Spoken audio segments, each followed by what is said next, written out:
So again, I'm just going to read the beginning of this. We do these 50 lessons, and we're asking ourselves, we're opening up to be activated and moved by these words, to hear, and that requires some intention and willingness. Again, that word willingness, to hear ourselves say these words, and to be moved by either the denial or the truth in it. And then Jesus said some really beautiful things at the beginning of this. There was a discussion about wanting to get it. And I think it's really powerful what it says. So some of the ideas the workbook presents you will, let me start over. Some of the ideas the workbook presents you will find hard to believe, and others may seem to be quite startling. This does not matter. You are merely asked to apply the ideas as you are directed to do.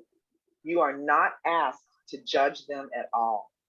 You are asked only to use them. It is their use that will give them meaning to you and will show you that they are true. I love this part. Remember only this. You need not believe the ideas. You need not accept them, and you need not even welcome them.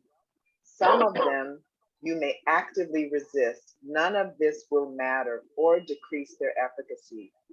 But do not allow yourself to make exceptions in applying the ideas the workbook contains. And whatever your reactions to the ideas may be, use them. Nothing more than this is required. Thank you, Father. I can do that right now. So, all right, let's get started. I'm going to go ahead and start today with the intention that one lesson will do it. All right. I'm going to do a couple. All right, lesson number 1, review.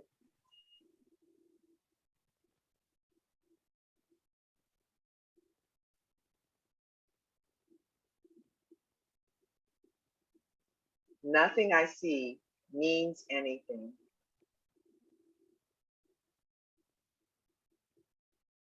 The reason this is so is that I see nothing, and nothing has no meaning. It is necessary that I recognize this, that I may learn to see. What I think I see now is taking the place of vision. I must let it go by realizing it has no meaning, so that vision may take its place. Nothing I see means anything.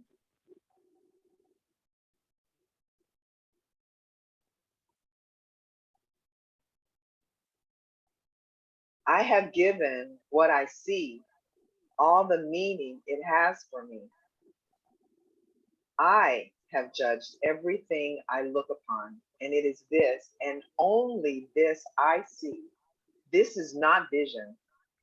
It is merely an illusion of reality because my judgments have been made quite apart from reality. I am willing to recognize the lack of validity in my judgments because I want to see. My judgments have hurt me, and I do not want to see according to them. I have given what I see all the meaning it has for me.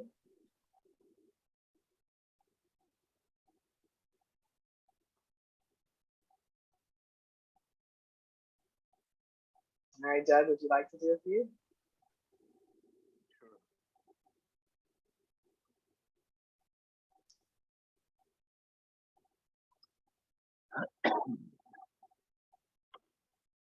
I do not understand anything I see. How could I understand what I see when I've judged it amiss? what I see, the projection of my own errors of thought. I do not understand what I see because it is not understandable. There's no sense in trying to understand it.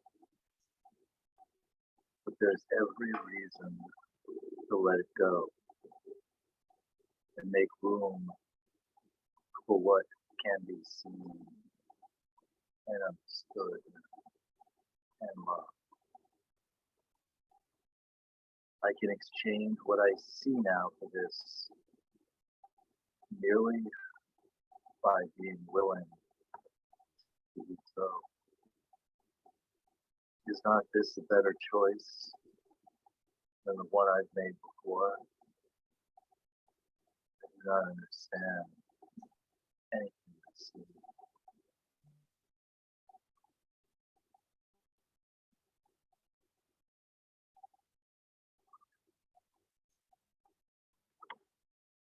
These thoughts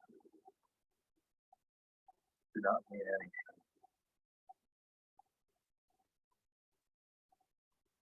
These thoughts of which I am aware do not mean anything because I am trying to think about God.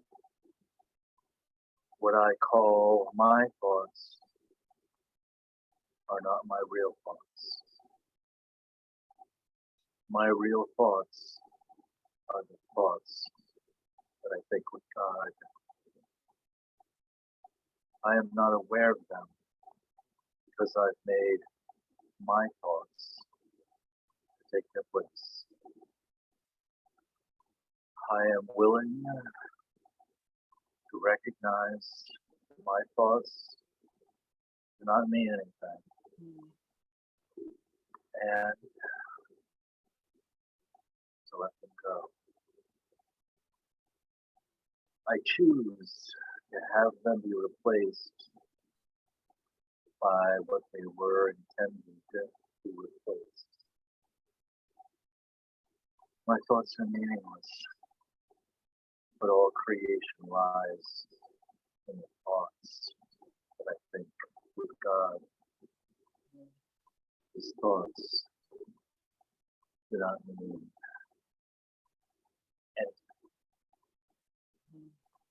Thank you, brother.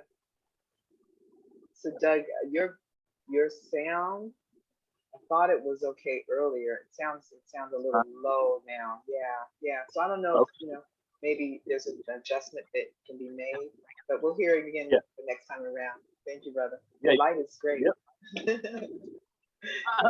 Your light is gorgeous. All right. All right, Anna, would you like to? Couple, please. Thank you.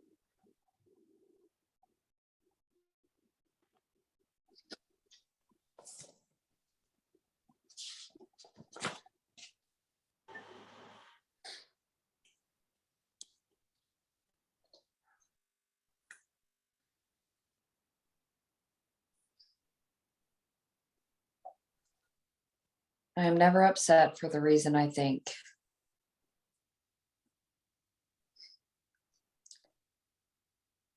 I am never upset for the reason I think because I'm constantly trying to justify my thoughts. I am constantly trying to make them true. I make all things my enemies so that my anger is justified and my attacks are warranted. I have not realized how much I have misused everything I see by assigning this role to it.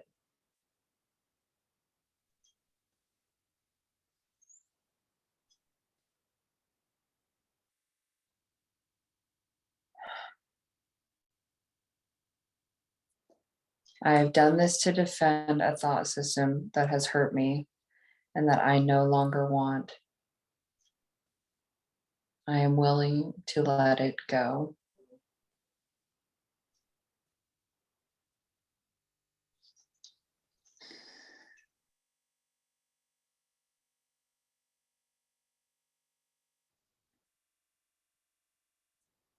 I am upset because I see what is not there. Reality is never frightening. It is impossible that it could upset me. Reality brings only perfect peace.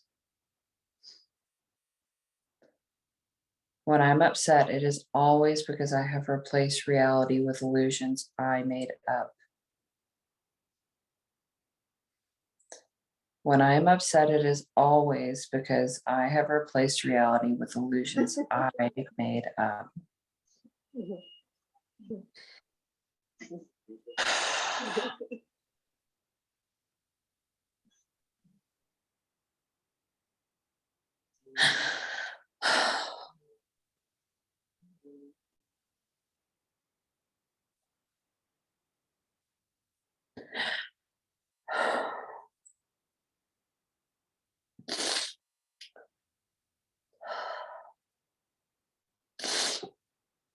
The illusions are upsetting because I have given them reality and thus regard reality as an illusion.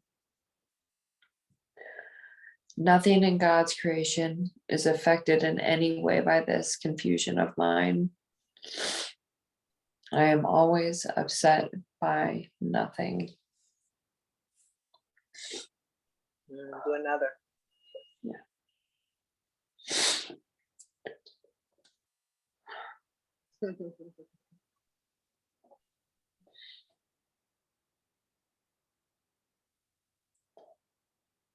I see only the past. As I look about, I condemn the world I look upon.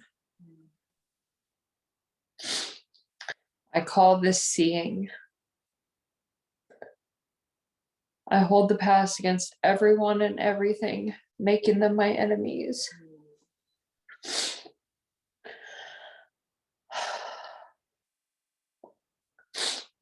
When I have forgiven myself and remembered who I am, I will bless everyone and everything I see.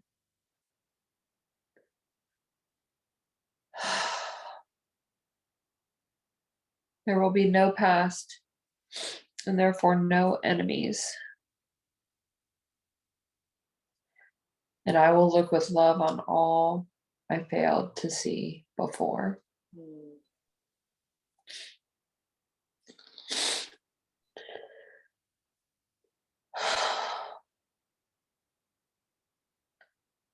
My mind is preoccupied with past thoughts. My mind is preoccupied with past thoughts. I see only my own thoughts, and my mind is preoccupied with the past. What then can I see as it is?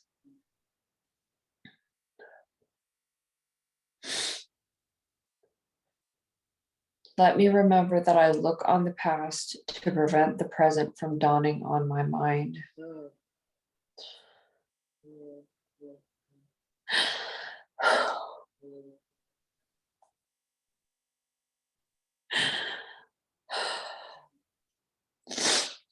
Let me understand that I am trying to use time against God.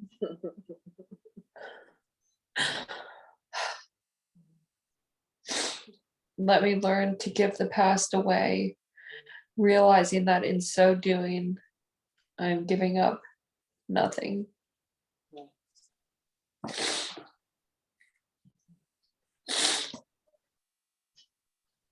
Beautiful, thank you. So crazy. Oh, Viviana. Beautiful, Anna. Thank you.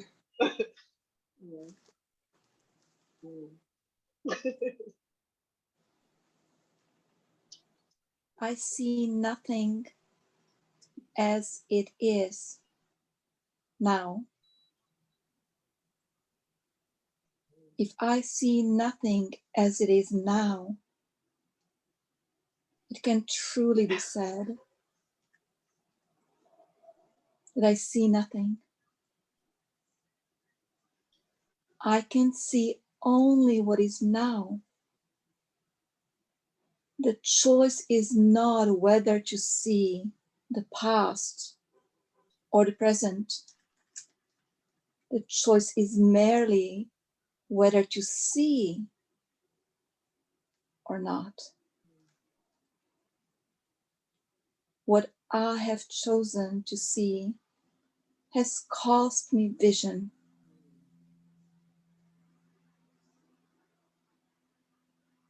What I have chosen to see has cost me vision. Now I would choose again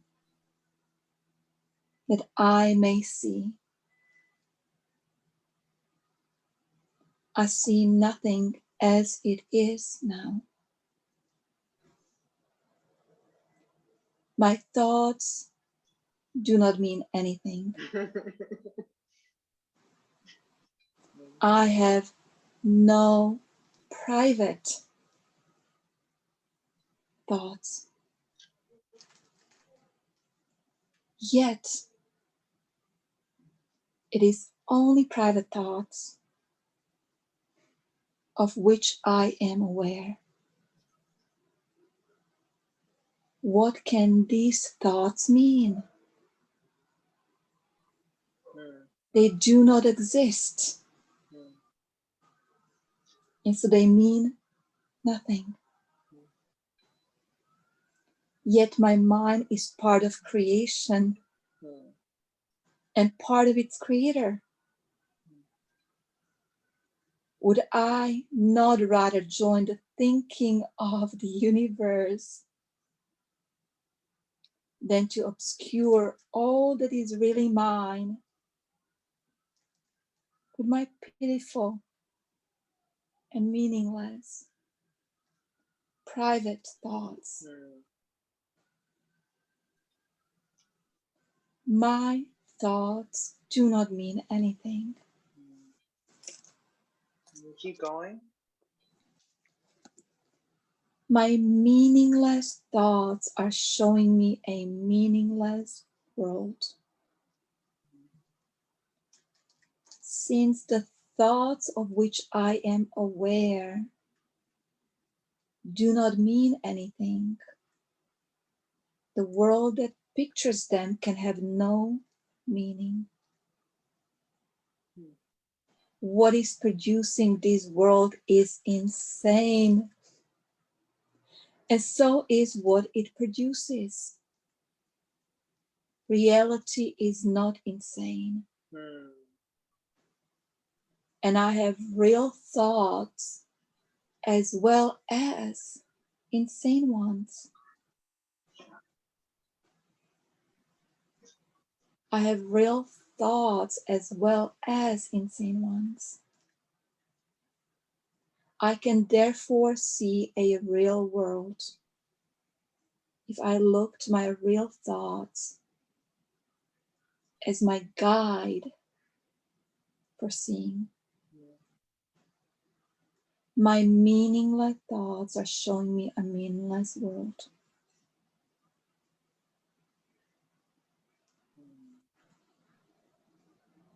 I am upset because I see a meaningless world. Insane thoughts are upsetting. They produce a world in which there is no order anywhere. Only chaos rules. A world that represents chaotic thinking. A world that represents chaotic thinking.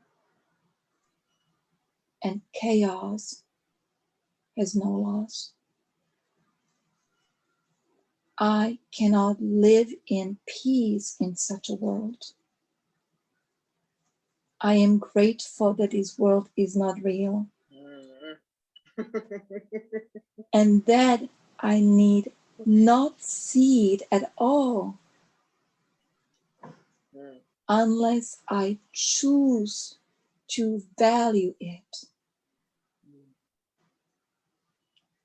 Unless I choose to value it.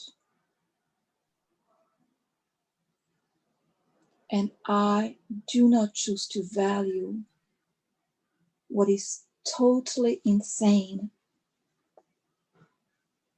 and has no meaning. I am upset because I see a meaningless world. Beautiful. Thank you. let's hear your sound, Doug. Thank you, brother. It should be much better now. Oh, it's much better. Yeah. Yeah. Beautiful. Thank you. Yeah, let's Oh, get yeah. it. Can't stop this. No way. And so we're on number 13. We are. Yep, you got it. A meaningless world engenders fear. The totally insane engenders fear because it is completely undependable and offers no ground for trust. Nothing in madness is dependable. It holds out no safety and no hope. But such a world is not real. I have given it the illusion of reality and have suffered from my belief in it. Now, I choose to withdraw this belief and place my trust in reality. In choosing this, I will escape all the effects of the world of fear because I'm acknowledging that it does not exist. A meaningless world engenders fear.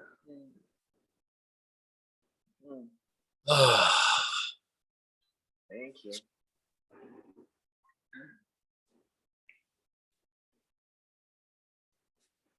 God did not create a meaningless world.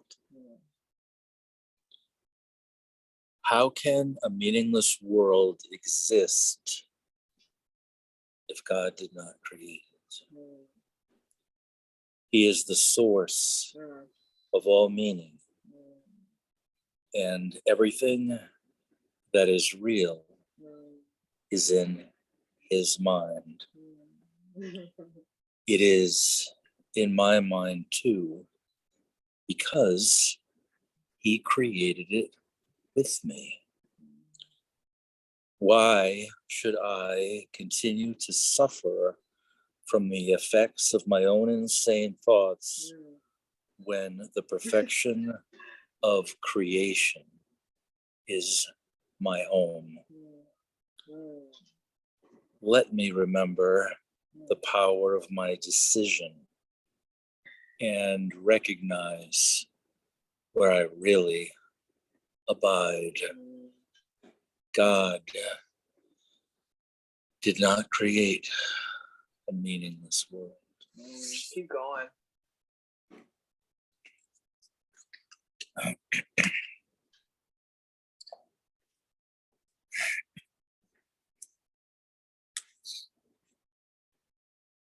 My thoughts are the images that I have made.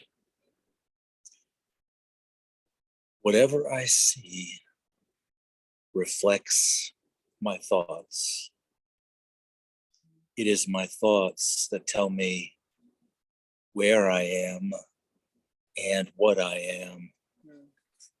The fact that I see a world in which there is suffering and loss and death shows me that I'm only seeing the representation of my insane thoughts and am not allowing my real thoughts to cast their beneficent light on what I see. Yet God's way is sure.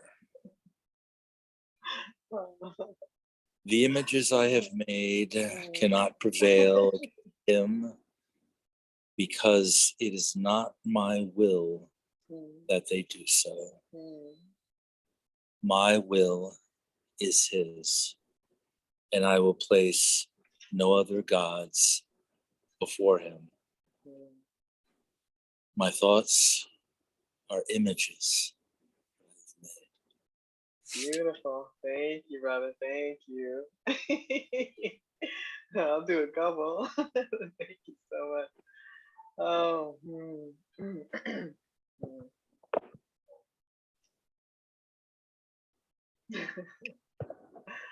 Oh. I have no neutral thoughts. I have no neutral thoughts. Neutral thoughts are impossible because all thoughts have power. They will either make a false world or lead me to the real one. But thoughts cannot be without effects. As the world I see arises from my thinking errors, so will the real world rise before my eyes as I let my errors be corrected. My thoughts cannot be neither true nor false. They must be one or the other. What I see shows me which they are. I see no neutral things.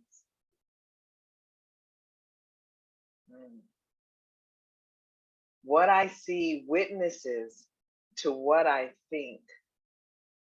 If I did not think, I would not exist, because life is thought.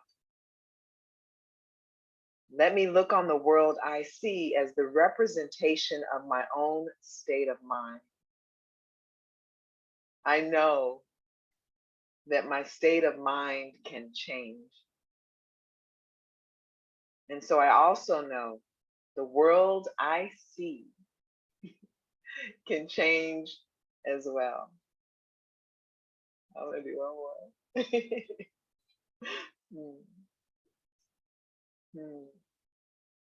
I am not alone in experiencing the effects of my seeing.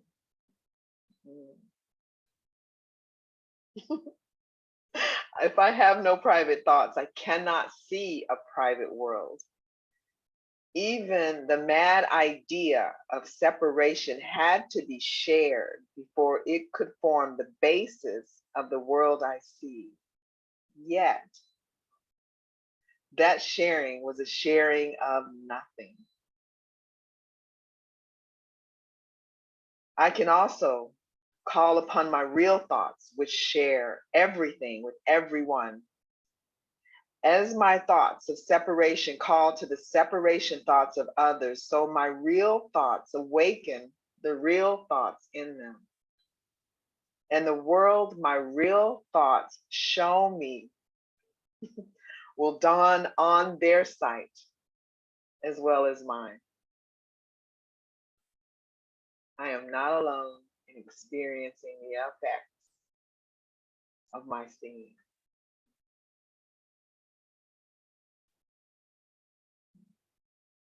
Nana.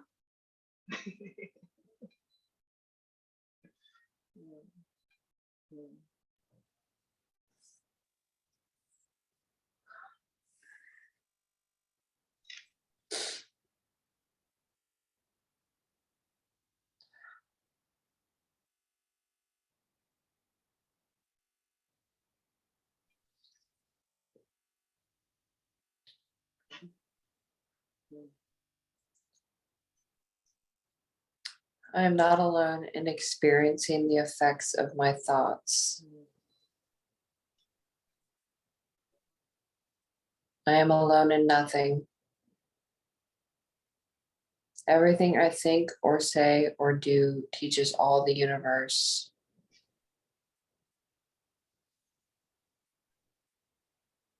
A son of God cannot think or speak or act in vain.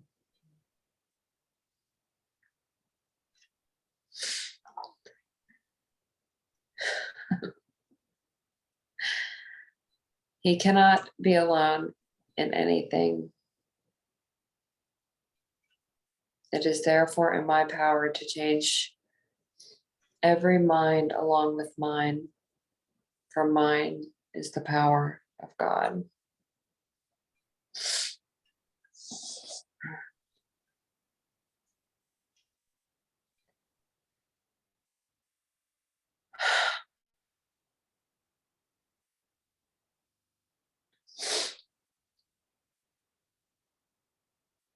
I am determined to see. Recognizing the shared nature of my thoughts, I am determined to see.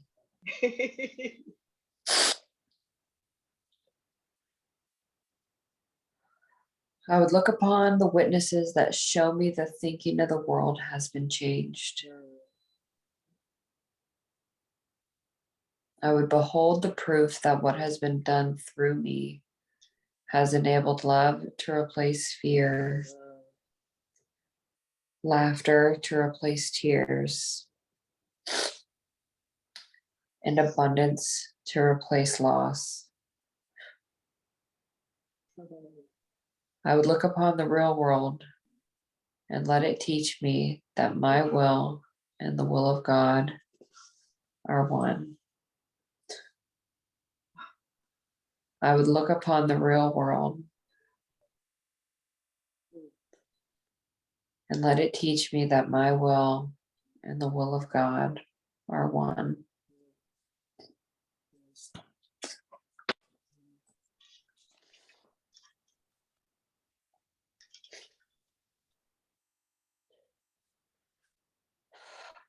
I am determined to see things differently. What I see now are but signs of disease, disaster, and death.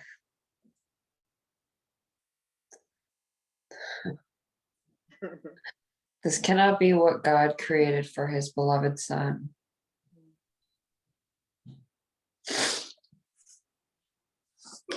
The very fact that I see such things is proof that I do not understand God.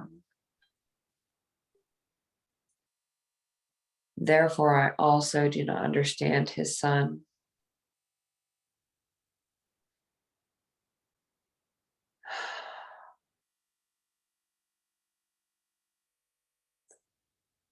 What I see tells me that I do not know who I am. I am determined to see the witnesses to the truth in me, rather than I am determined to see the witnesses to the truth in me, rather than those which show me an illusion of myself.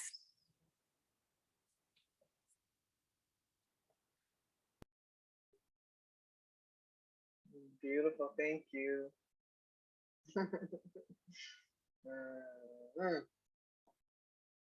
I am determined to see the witnesses to the truth in me.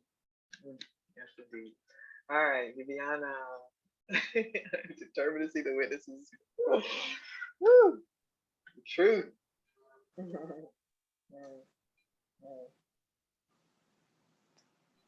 What I see is a form of vengeance. The world I see is hardly the representation of loving thoughts. It is a picture of attack on everything by everything. It is anything but a reflection of the love of God and the love of His Son. It is my own attack thoughts that give rise to this picture. My loving thoughts will save me from this perception of the world and give me the peace God intended me to have.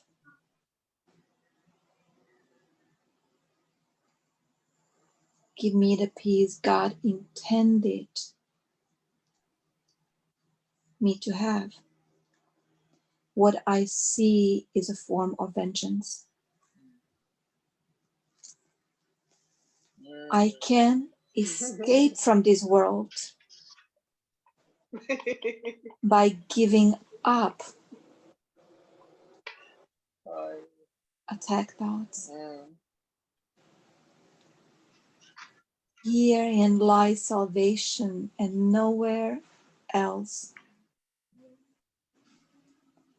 Without attack thoughts, I could not see a world of attack. Simple. Without attack thoughts, I could not see a world of attack. As forgiveness allows love to return to my awareness, I will see a world of peace and safety and joy. And it is this I choose to see in place of what I look on now. I can escape from this world by giving up attack thoughts.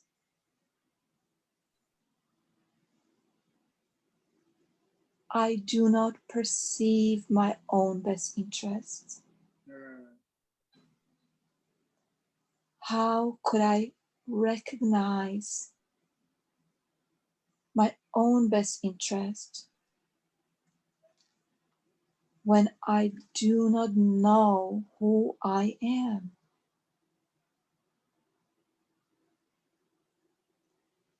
What I think are my best interests would merely bind me closer to the world of illusions.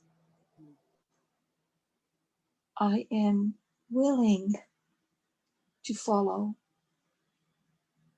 I am willing to follow the guide God has given me. I am willing to follow the guide God has given me to find out what my own best interests are, recognizing that I cannot perceive them by myself. I cannot perceive them by myself. By myself. I cannot perceive them by myself. I do not perceive my own best interests.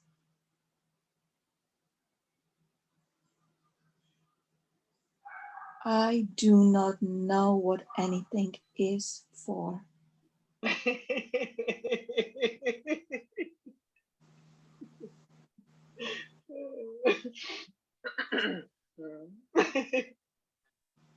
To me, the purpose of everything is to prove that my illusions about myself are real. It is for this purpose that I attempt to use everyone and everything. to use everyone and everything. It is for this that I believe the world is for. Therefore, I do not recognize its real purpose. The purpose I have given the world. I have given the world has led to a frightening picture of it. Let me open my mind to the world's real purpose. Open my mind to the world's real purpose by withdrawing the one I have given it and learning the truth about it. I do not know what anything is for. Beautiful. Beautiful. Thank you. All right, brother. It's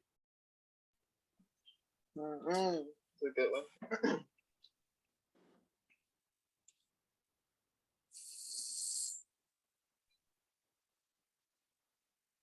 My attack thoughts are attacking my invulnerability. How can I know who I am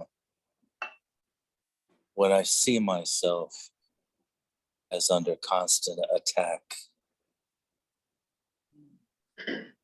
Pain, illness, loss, age, and death seem to threaten me.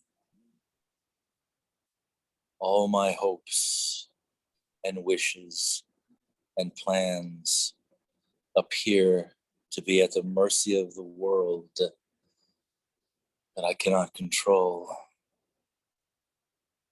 Yet perfect security and complete fulfillment are my inheritance. I've tried to give my inheritance away in exchange for the world that I see. But God has kept my inheritance safe for me. My own real thoughts will teach me what it is. My attack thoughts are attacking my invulnerability.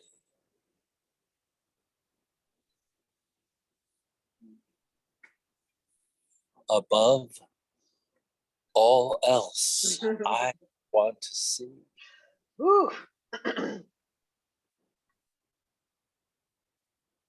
recognizing that what I see reflects what I think I am. I realize that Ooh. vision is my greatest need. Yes. Yes. The Ooh. world I see attests to the fearful nature of the self-image that I have made. If I would remember who I am, it is essential that I let this image of myself go, as it is replaced by truth. Vision will surely be given to me. And with this vision, I will look upon the world and myself with charity and with love. Above all else, I want to see. Yes, yes, yes, yes, yes, yes, yes, yes.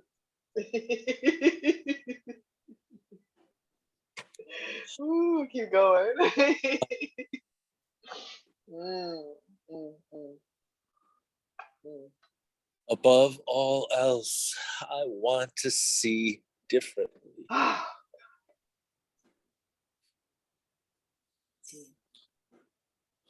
The world that I see holds my fearful self-image in place, and it guarantees its continuance. It guarantees its continuance. Well, I see the world as I see it now. Mm. Truth cannot enter Mm. my awareness. I would let the door behind this world be open for me, that I may look past it to reflect, that I would let this door behind the world be opened for me, that I may look past it to the world that reflects the love of God above all else. I want to see differently. Mm. Keep going. Mm. God, Thank you so much. Okay. I'm good. I'm good. You too. God is in everything that I see. Behind every image I have made, the truth remains unchanged. Behind every veil I have drawn across the face of love, its light remains undimmed. Behind all my insane wishes is my will, united with the will of the Father. God is still everywhere and in everything forever. And we who are part of him will yet look past all appearances and recognize the truth beyond them all. God is in everything that I see. Do one more.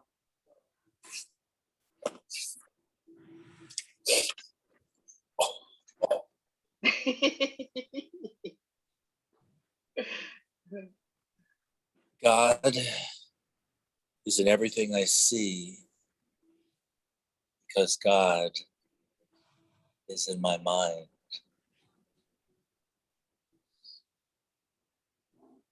In my own mind, behind all my insane thoughts of separation and attack, is the knowledge that all is one forever. I have not lost the knowledge of who I am because I have forgotten it. It has been kept from me in the mind of God, who has not left Mm. his thoughts. And I, Mm. who am among them, am one with them and am one with him. God is in everything I see because God is in my mind. Thank you, brother. You here, brother? Dear one? Hey, Hey, you here? hey, I'm here and now. All right, passing the mic. Oh, really? Yeah, you ready? You got the mic, brother. I guess I was just listening in on you guys. Bibiana, you want to do one? I would love to. Thank you. I'm just going to listen for a minute. I am not the victim of the world I see. How can I be the victim of the world that can be completely undone if I so choose? My chains are loosened. I can drop them off merely by desiring to do so. The prison door is open. I can leave simply by walking out. Nothing holds me in this world. Only my wish to stay keeps me a prisoner. I would give up my insane wishes and walk into the sunlight at last. I am not the victim of the world I see. Anna, you want to do one?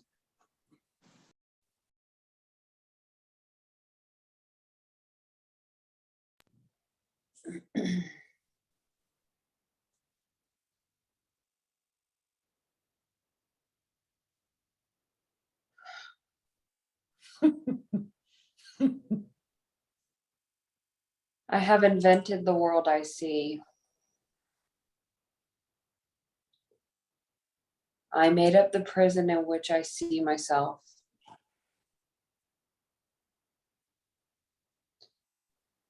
All I need do is recognize this, and I am free.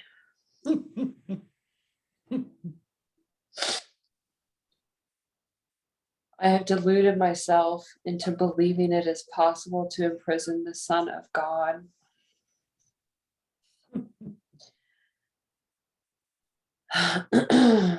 I was bitterly mistaken in this belief, which I no longer want.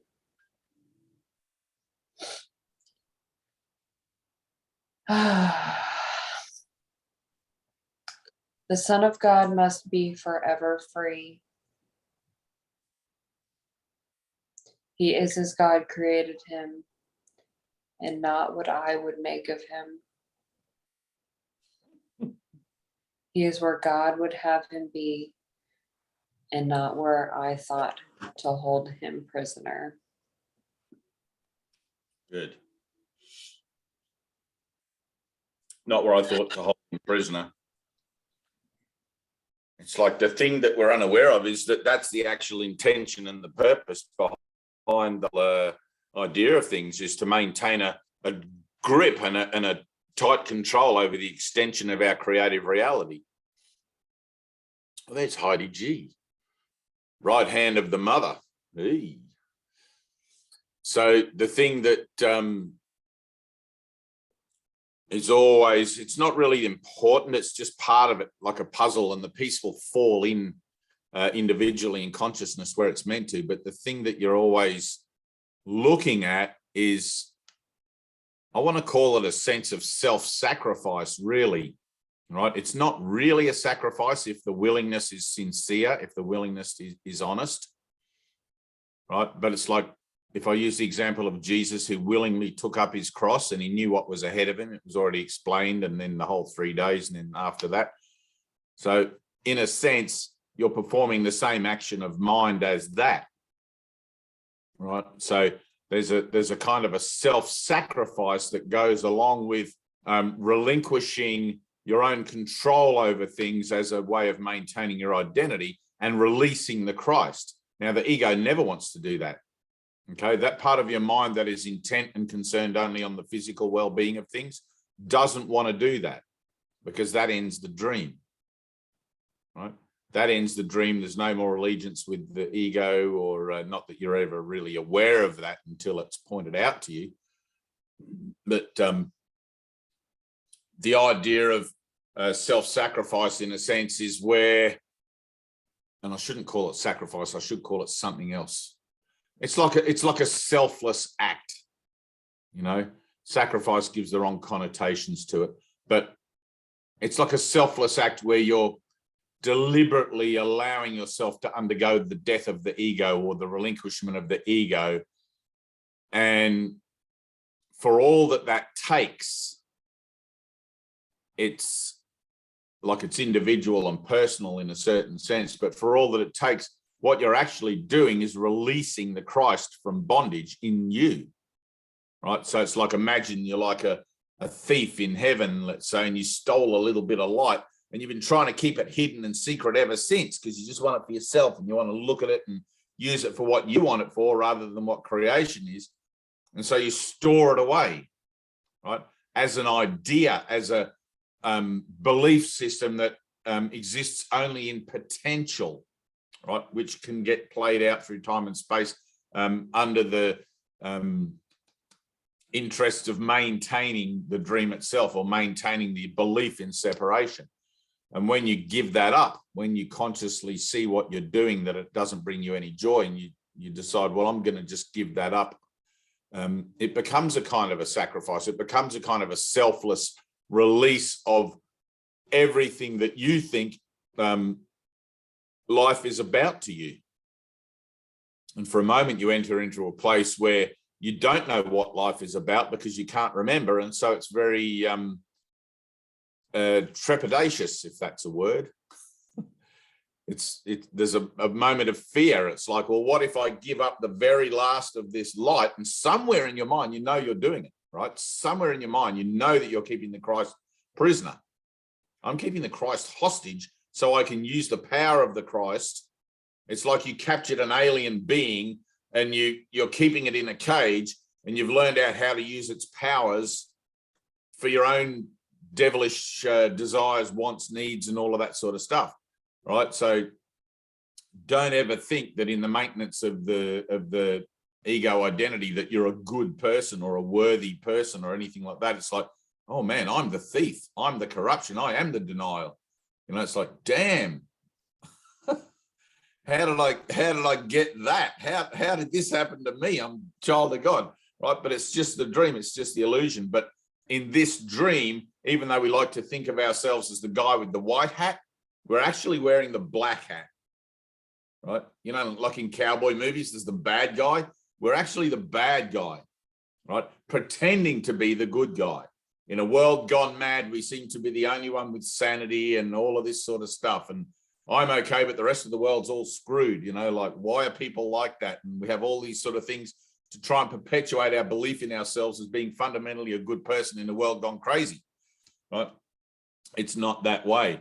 It's like, oh, I see, I have to let go of wearing my black hat, which I've loved for so long, and or my white hat, which I've loved for so long, and show the world my true colors, right? Now, in doing that, the world's going to come at you and say, but hang on a minute, we've seen you for so long as this, that, and the other, and now you're stepping into this vulnerable position of admitting that you're not only the good things, but you're also the bad things that have been happening to us.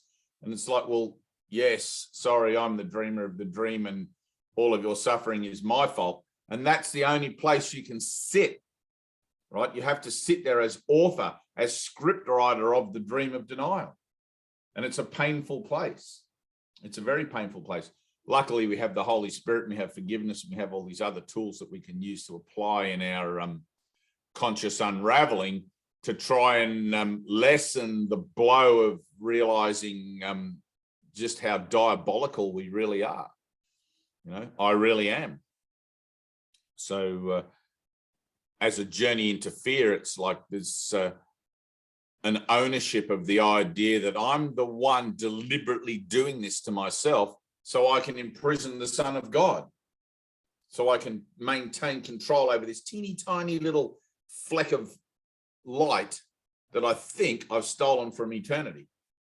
to maintain a universe, a belief, and the whole thing. Right?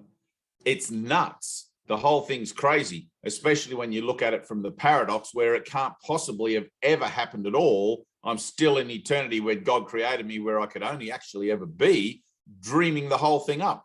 Right? But you can't escape the paradox. It's like one thing seems to be, the other thing, I have to take it on faith that that's how it is until you have an experience. And the two things collide, right? There's a paradox there, and right in the middle where that paradox seems to get really pointy and you get wedged up in there with your little brain trying to work it out, because that's what the ego loves to do. It loves to be in control. So it wants to work out everything. You got to say, fuck it. I can't work it out. I don't know what's going on. I need a miracle. Right? I need something other than my own thinking to occur in my reference with myself so that it shows me that what Jesus is saying in this Course in Miracles is true. If I'm just using my concepts about it, that's nothing. I can do that for the rest of my life, the next life, the next life, the next life. I need to have an experience. Right? So the idea then that I'm to blame, which doesn't imply guilt, it just implies error, right? I've been mistaken about what I think I want because I didn't have an alternative. Somehow I've blasted myself out of eternity. I've forgotten the alternative to my reality here that seems to beset me in on earth as that being eternal, perfect and loving and everything else. I've forgotten all about that, and I only have that now as a concept. I only have that now as a point of view, right? It's not my tangible reality, right? Or even a focal point for my tangible reality, which is why you have to have an experience, right? So Jesus says in the Course, a universal experience is not only possible, but it's necessary. Okay, so all of our work that we're doing in this Zoom meetings with the lessons and everything else is not so you can put on a bigger white hat, not so you can have a better life in the dream. That will kind of flow along as well after a period of purification, but it's so that you can bring about a state of readiness for an experience that has nothing to do with the world, which is also an experience that you can't really corrupt. Right? But that experience is not going to be given to you until you're reached a level of maturity, let's say, where you're not going to try and manipulate it for your own advantage. Right? The ego is devious and suspicious and vicious and baffling. And it's like, imagine two armies that go to war and you capture somebody from the other army, right? They seem to you to be quite a good person, really, apart from the fact they've been thrown into war like you have. But you can never really trust them completely, because where is their allegiance lie, right? Where does their allegiance really lie? If you set them free, are they just going to go back and pick up a gun and come back and shoot you? You don't really know, right? By the same token, Jesus isn't going to give you an experience of something that you're not ready for, because not only is it dangerous to you in the fact that you could supercharge your ego with it and maintain a physical presence here for millions of years, but it's like we're never really sure that you're actually capable of handling that responsibility of having that experience. It's like he says in the text, you have to earn it, right? And the word earn is in there. You have to earn that experience. It's like, it's not that you're not entitled to it. You are. You're a child of God. You're entitled to it. But the framework that maintains the denial of it has to be relinquished. And if you're not willing to do that, we can't give you the experience, because, like, why would I give more petrol to a pyromaniac? Does that make sense? So it's like, I always look at this like, oh, I'm on probation. The prison door is open. I can leave simply by walking out, but I'm not quite certain about walking out, right? If there was a moment where my walking out of the prison door was completely certain in my own mind, the whole thing would just occur and I'd have that experience. Like, I've already had that experience, but, you know, like I would have that experience in my mind that showed me what's on the other side of the prison door. Right? It's like he says in the Course, once the prison door is open, the person who's been in prison for a long time doesn't just get up and walk out happily. They sit there for a minute. and contemplate what's happening, right? There's a dumbfounded kind of like, oh, the door's open. Shit, I can go. And you've been so long, your spirit and your will has been broken for so long that your prison has become kind of comfortable to you. It's become what you know. You've forgotten the outside world, right? So in order to remember the outside world better and to help you repatriate into what's beyond the prison door, you have to begin a process of letting go of all the things about the prison that you think are desirable or undesirable or whatever that give you an association as being an inmate. Okay? You're not a prisoner except by your own choice. You're not a prisoner except by your own choice. And as soon as you're ready to accept that, you can get up and walk out the door, right? The prison door is open. You can leave simply by walking out. That's the true thing. That's a state of mind. That's an action that occurs in the mind when you no longer want the world. It's like, hang on a minute, I'm on a journey of the soul. There's endless and infinite, countless realities of experience that are out there on the journey of my soul as I transit back through the dimensions and the spheres of creation. And yet I've grown accustomed to this third dimensional little mud ball spinning in space, and I'm terrified to leave it behind. What about all these people that I love? And what about all this other, another? It's like, well, at some point you're going to leave it all behind anyway. Let's be about it. What does it matter whether it's today, tomorrow, or 10 years or 20 years? Well, I'd like to see my grandchildren grow up, and I'd like to, well, then if that's the case, you're in the wrong Zoom meeting.